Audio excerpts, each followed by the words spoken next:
Good afternoon, Penn Staters, and thank you so much for joining us. I'm Ryan Jones. I'm the Interim Executive Officer of the Penn State Alumni Association, and I want to welcome everyone to today's virtual speaker session that focuses on Penn State Extension's Master Gardener program. Before we start, a few notes. Live closed captions are available. You can access them by clicking the closed caption button at the bottom of the Zoom video window and then clicking Show Subtitle. You may also customize your caption view, by clicking the stream text link posted in the chat. And we're also live streaming today's presentation, which will be archived and available on our website. About the Penn State Extension Master Gardener Program, it's a statewide volunteer-driven program that advances the land-grant mission of the university of translating research-based horticultural science into meaningful community education and service. Today's discussion will outline the program's mission, history, scope, and statewide impact, emphasizing how science-based education, volunteer engagement, and partnerships enhance communities throughout Pennsylvania. Today's guest, Diane Dallos, serves as coordinator for the Master Gardener Program for Penn State Extension in Butler County. She'll share how program volunteers contribute nearly 200,000 hours annually, to public education, environmental stewardship, and community outreach in all 67 counties of the Commonwealth. She'll also describe the opportunities there are to learn from, engage with, and support the Master Gardeners program. Diane, thank you so much for joining us.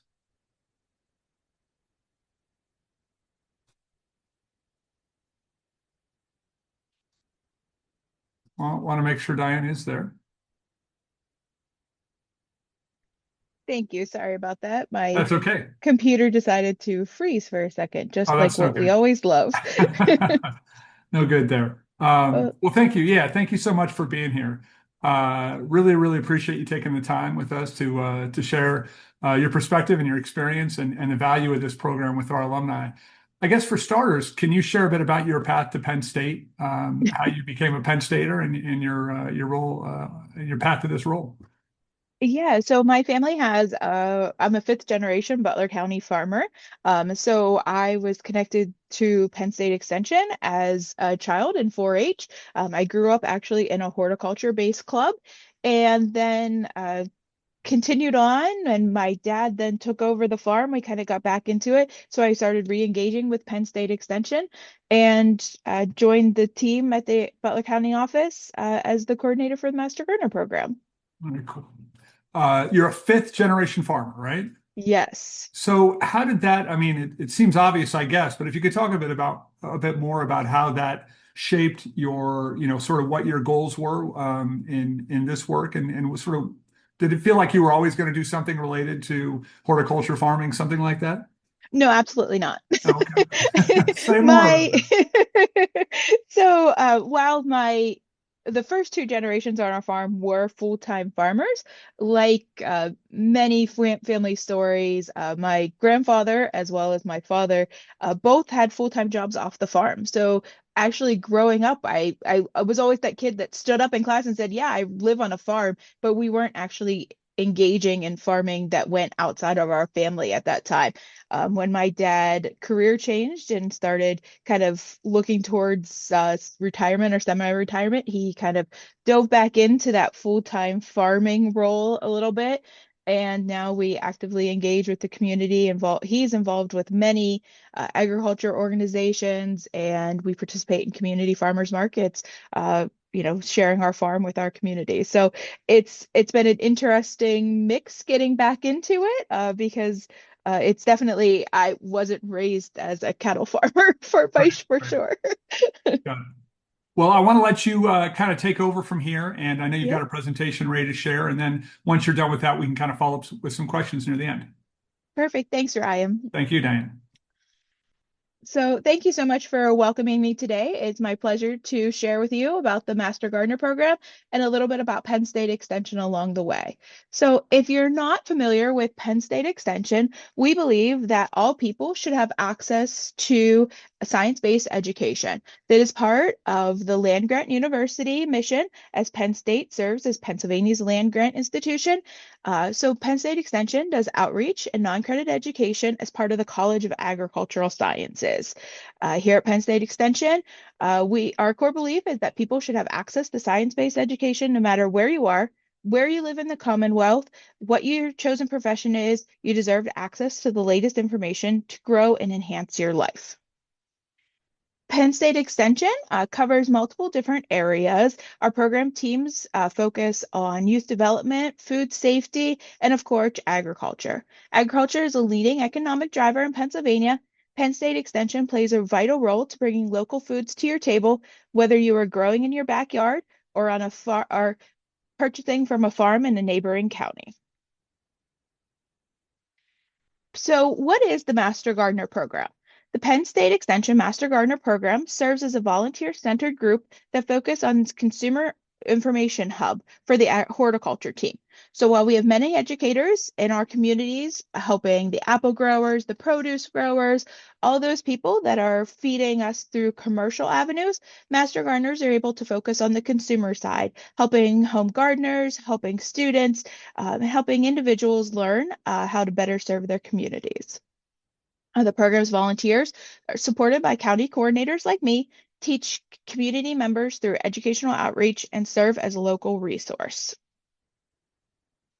The mission of the Penn State Extension Master Gardener program is to support the mission of Penn State Extension, utilizing unbiased research-based information to educate the public on best practices in sustainable horticulture and environmental stewardship. So how do we do that? Because it seems like a pretty big mission. In 2025, we had 3,966 Master Gardener volunteers across the Commonwealth. They served a record-breaking 243,000 hours. When we take that hours, though, that directly creates an impact of $8.45 million. That is a direct investment from Penn State University and Penn State Extension into the communities that we serve. So how do we do that? What does it look like? So one of our biggest direct helpers to our communities is hosting a garden hotline. Each year, our volunteers answer over 30,000 questions from home gardeners, asking us to identify weeds, plants, insects, and more importantly, what they're doing, whether you want to kill it or whether you don't want to kill it. So our garden hotlines answer emails and phone calls. And this QR code, we'll have many in this program. This QR code is a way that you can connect with your local home county's program to answer all those questions that you might have, or to find resources for upcoming programs or anything else that you're curious about locally. Our volunteers also engage in preparing demonstration and teaching gardens. These gardens promote educational programming. We often engage with hosting walks and kind of learning opportunities in these gardens, but they're also assigned to teach people to engage with plants, to learn why that plant is planted there. And these are across 250 gardens across the Commonwealth. Many of these are native plant or pollinator focused, which is an important part of protecting our environment. We annually teach over 2,500 classes and webinars on a variety of topics and in a variety of different locations. We also love to go out to the community to answer gardening questions and engage in a lot of writing through publishing articles in local newspapers, as well as in our Master Garden Home and Garden newsletter.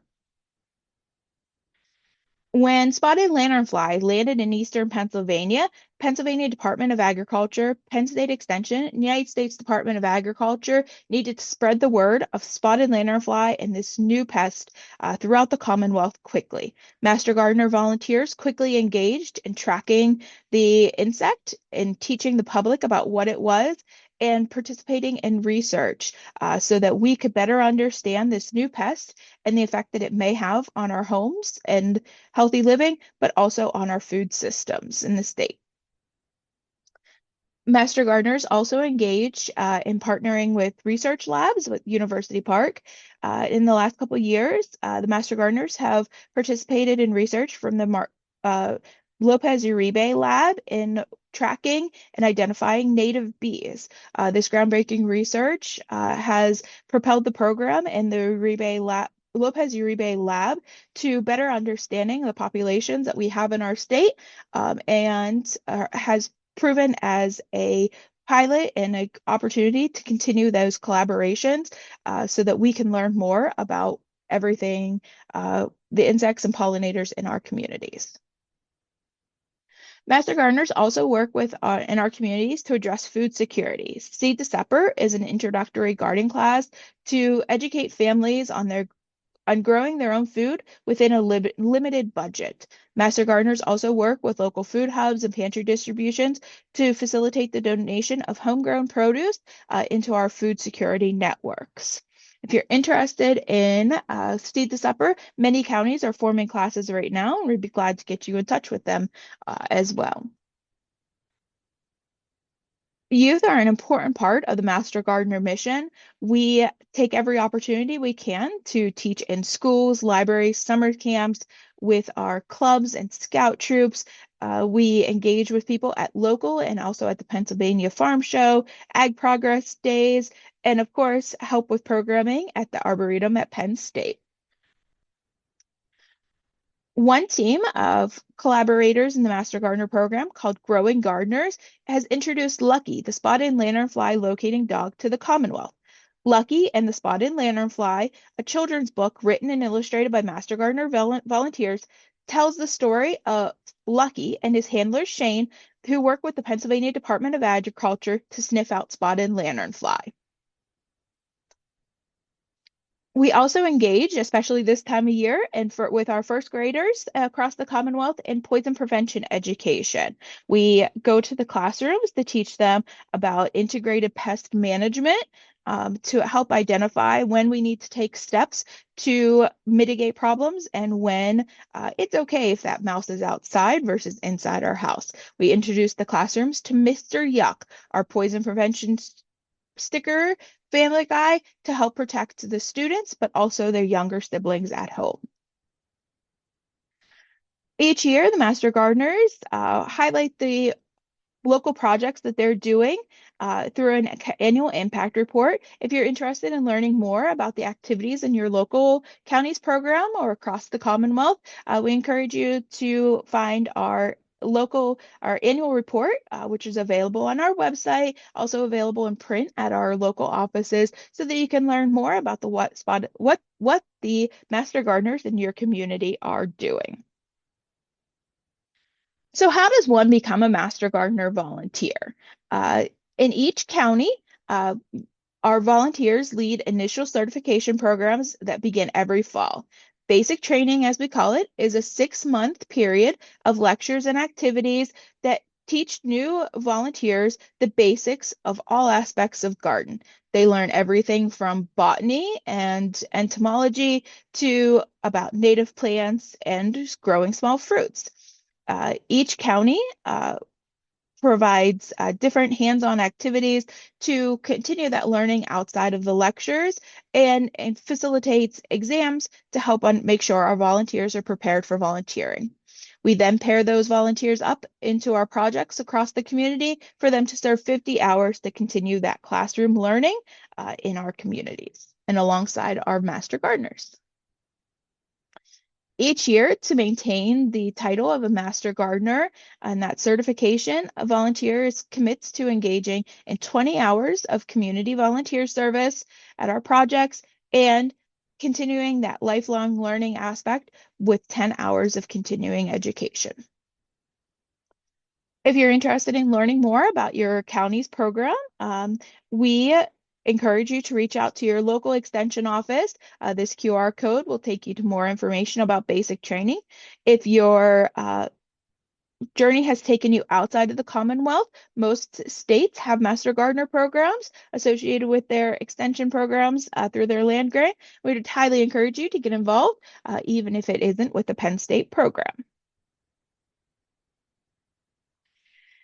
There are lots of opportunities if you'd like to learn with the Master Gardeners. Of course, becoming a Master Gardener is a great calling, but we understand that some people just aren't there or aren't ready for that engagement. But we do have lots of opportunities to learn like a Master Gardener with Penn State Extension. Uh, Penn, Penn State Extension has launched Tilva, our Penn State AI assistant. It is powered by Village and takes the expertise from Penn State Extension, compiles it into one uh, hub of information to answer your questions. You can engage with Tilva to find local events, to identify plants or pests from photos, and to find those resources to help you identify what your current question is. You can start a conversation using the QR code at the bottom of this page or through extension.psu.edu/asktilva. And if you prefer your education in print, we have lots of opportunities to read through fact sheets and such. But our favorite piece of large Master Gardener knowledge is our manual. This is something that we provide out to our students who join the Master Gardener program, but it's also available for everybody to purchase online. The cost is $75, and it will be your go-to comprehensive guide for online for horticulture topic knowledge. There are also many workshops, webinars, and online courses available through our Penn State Extension site. You can find local events, you can find online events, and you can find events that have been recorded or are in a class structure so that you can continue that learning. I have a few recommendations for you. The first is next week, my county's program will be offering a webinar called Creating a Mini Meadow. This will be a live teaching opportunity if you're interested in learning more about incorporating native plants and meadow style growing into your home landscape. If you're interested in an online course and learning, especially if you're learning or trying to conquer the growth of tomatoes, there's a new online course created by the Master Gardeners and the commercial horticulture team called Tomato Growing Basics. This will teach you everything you need to know to get that perfect tomato for this summer. And if you have a few acres that you're enjoying new adventures on, we have a webinar series called Living on a Few Acres. Each segment of this series, which can be purchased and participated in individually, teach you a new activity that you can engage in on your homestead, such as beekeeping, maple syruping, of course, vegetable gardening, and such like that. So it really covers a lot of different interests and gives you a chance to look at it from that homeowner perspective as opposed to a commercial perspective. If you like to keep up to date on your local happenings, on current events, on seasonal interests, and maybe just learn about a few new plants along the way, we encourage you to subscribe to the Home and Garden newsletter. This is the latest information from our Master Gardeners, providing stories each month straight to your inbox. It also contains event announcements. And in the coming weeks, we will be distributing our plant sale announcement to this home list. So if you like to, kind of grab some new plants and while you're supporting the Master Gardener program, I highly encourage you to sign up for this Home and Garden newsletter so that you can learn more about everything going on in the Commonwealth and in your community. And if social media is your favorite way to learn and engage, Master Gardeners host a public forum for gardening questions and advice. There's lots of activity, lots of people to answer your questions, and a great opportunity to learn from both Master Gardeners and your peers across the Commonwealth. So that is all that I have today. I'll be glad to answer any questions that you have. Well, Diane, first off, thank you so much. That was a lot of information. One of the things before I came to the Alumni Association, I didn't really know much about the Master Gardener program. And the more I've learned, the amount that you guys do, and how much it really touches every corner of Pennsylvania, is really, really impressive. And it's such a neat part I think of the university sort of fulfilling its land grant mission. So thanks for the work you do and for Oh, kind of thanks. running through everything. Thank you. Yeah, absolutely. One of the questions we've got from someone in the chat, I'm working to establish a community garden in my township. Are there resources for establishing community gardens such as capital, supplies, fundraising support through Master Gardeners? We would, I won't speak for your specific county program, which I will be glad to help you get in touch if you want to share your home county and your where you're looking to in your contact information. I'll be glad to connect you and connect anybody with their local program. In terms of, we provide a lot of instructional support for community gardens. So we'd be glad to help, connect anybody there with answering their questions, providing information, instruction, even engaging into other programs and activities that we are. We also have a lot of resources to connect within our community. So I know I engage with multiple stakeholder groups in our community, and would be glad to help facilitate those conversations for those that can help and benefit from those gardens. Awesome. Thank But you. thank you for doing that. That's a great outreach and opportunity. Agreed. And I will let you know if we get a follow-up Yep. from that viewer.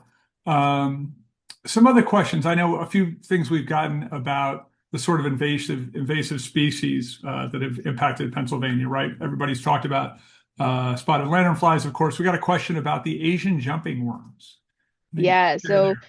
for those that aren't familiar, Asian jumping worms have actually been in the United States for quite a while. It's just with whether it be climate change or just plant movement, human-based movement, we've been seeing them more and more in the Commonwealth.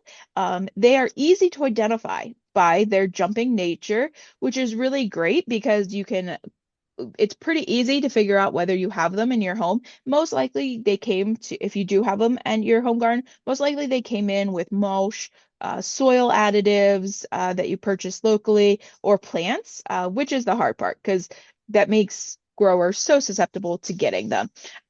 If you have them in your garden, there are a few tricks to helping to locate them. If you pick up the worm and it kind of wiggles in your fingers, that versus just kind of going limp. Most of our native worms don't have that wiggling or jumping nature to them. And that's a pretty good sign that you have Asian jumping worms. There's a couple research projects that have been established to help eliminate them. They are shallow worms, so they don't go deep into our gardens, so that it makes it easy to use solutions to bring them to the surface, to hand remove them. If you have a ton, that might be a little harder. The University of Wisconsin recommends using a mustard solution to bring them to the surface. And of course, if you have them and you haven't been able to get them under control, avoid planting new plants and avoid planting shallow rooted plants because they do live in those first couple inches of soil. They mostly affect those shallow plants. Right. Thanks, Diane. You mentioned the AI assistant through Extension, Yeah. TILVA, right? Yes. Someone is asking what, if the letters, if that's an acronym, TILVA, what that stands for? It is not. Okay. Yeah, it is not it is not an acronym. Just yep. Do we know if is it like a Latin reference or something? Or I don't know this one, but I'm not sure if it jumps out to anybody. Yeah, I've heard a couple of theories, but I don't think anything's been kind of confirmed. So Okay. All right. It's an interesting one.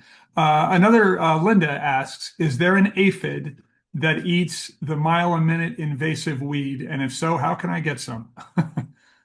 ooh, I don't know the answer to that right off. But we can do some more research and report back to you.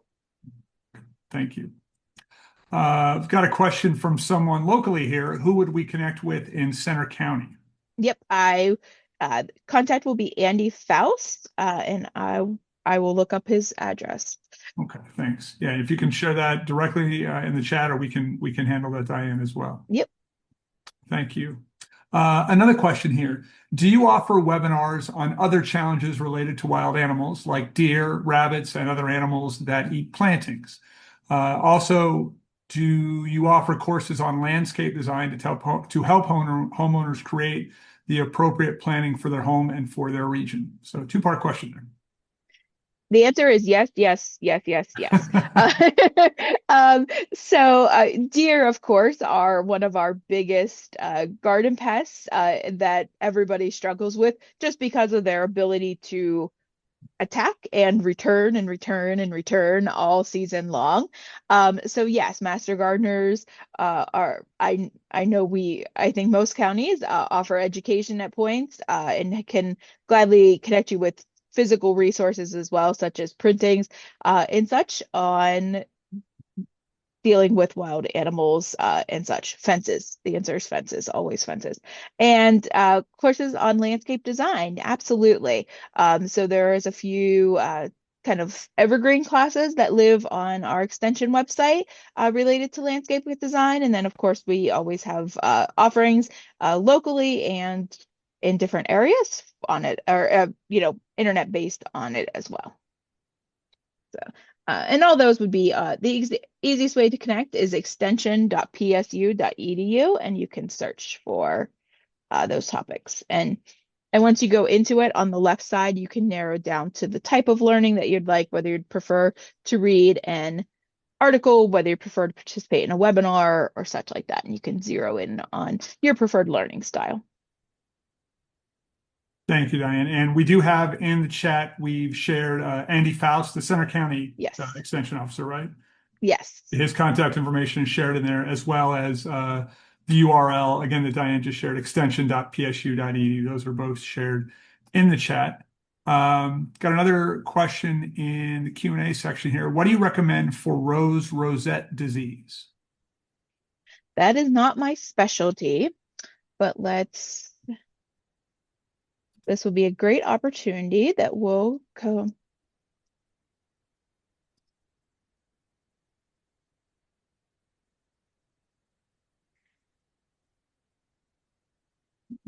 So we're going to ask our friend Tilva for advice here. See how fast we can get an answer today.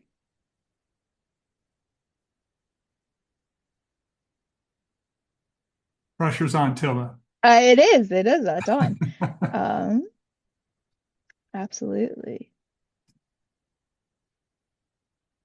So we know rose rosette is a viral infection from mites. So we want to make sure that we are destroying the infected plants so that they continue to not carry to other plants.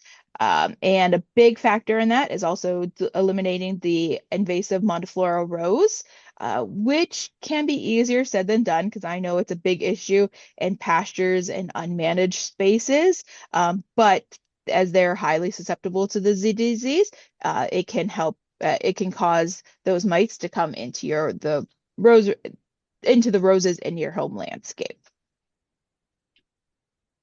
That was pretty fast. Yeah. Well done, Tilva. Tilva passed the first test. Diane failed the test. Tilva passed. Not at all. Team effort.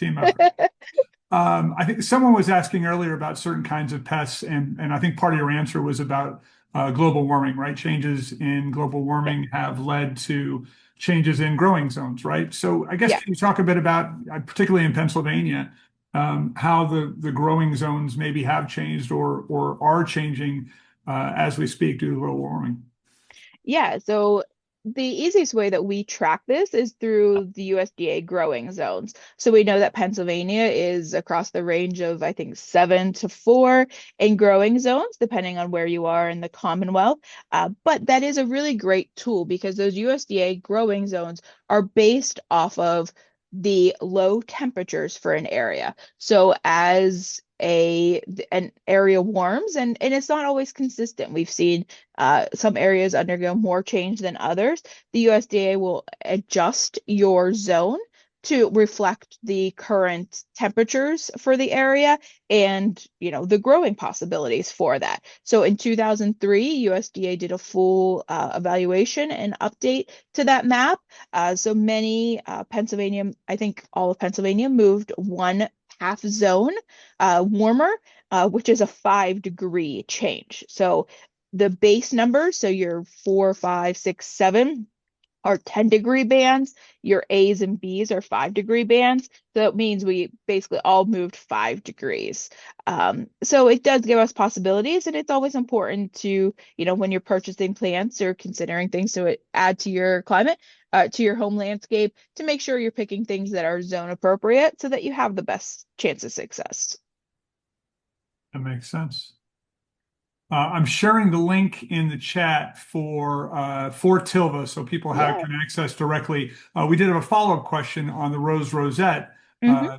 Does Tilva have an answer for how to get rid of multiflora rose?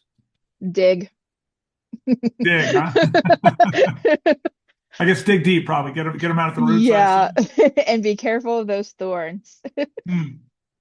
Good Yeah. advice. Good advice there. So yeah, that the link directly, it's that ai.extension.psu. It's kind of a long URL there, but that'll take anyone who's checking that out. It'll take you directly to Tilva, the AI assistant, and you can put any sort of questions in there and give it a try yourself. Yeah. It's pretty fun. We've had staff access to it for a little while, testing it and such, and it is a great quick resource, just as we did today, for making sure, or kind of pinpointing in on those answers that you're not 100% confident in. So it really is a great resource for all of us, both staff as well as our communities. That's great. Um, Diane, one more thing. Have there been sort of trends in the past maybe couple of years, things that are becoming bigger issues or challenges that sort of come up more often, the sort of questions that are more common that you get from folks out in the communities or that you come across yourself? Yeah, there's always lots of different trends, and right now, protective native species of insects, of our bees, our pollinators, had really become a big trend, and we really love seeing people that are engaging in planting pollinator gardens and removing things that are harmful to our pollinators, and really just investing in pollinator habitats, and just educating people about, effective mulching, effective plant selection, to help create pollinator friendly spaces. And of course, that also goes with reducing chemical use and such too. And just kind of that continuing, just being better environmental stewards. There's a lot that we can do, just in our own communities, by talking to people and working and planting better habitats at home. And that's what we're seeing, that people are really investing in having those habitats at home and not just relying on them in, being, in master gardener maintained spaces. We like advising people on, kind of the things that they can do at home, the easy steps. We're not saying you have to dig out your entire lawn or your entire household landscape, but everybody can take, a few steps each year to improve that habitat. Absolutely. I think we've gotten to all the questions that were in the chat and in the Q&A. And so I think we're ready to wrap up. Diane, I want to thank you so much for joining us. It was really a great overview of what the Master Gardeners program offers and what Penn State Extension does. Again, the impact around the state is so impressive. And I think it's just such a neat, important, and I think often overlooked part of what Penn State does and how Penn State impacts the state and serves the state. So really glad you were able to come on with us today and share this. And really appreciate your time. I want to thank as well everyone who tuned in. Again, remember this will be you'll be able to find this as well if you need to rewatch or re-listen on our website. And you can view a full listing of all Alumni Association events, online or in-person events, at alumni.psu.edu/events. So Diane, thanks again to you, and thanks for everyone who joined us today. We are Penn State.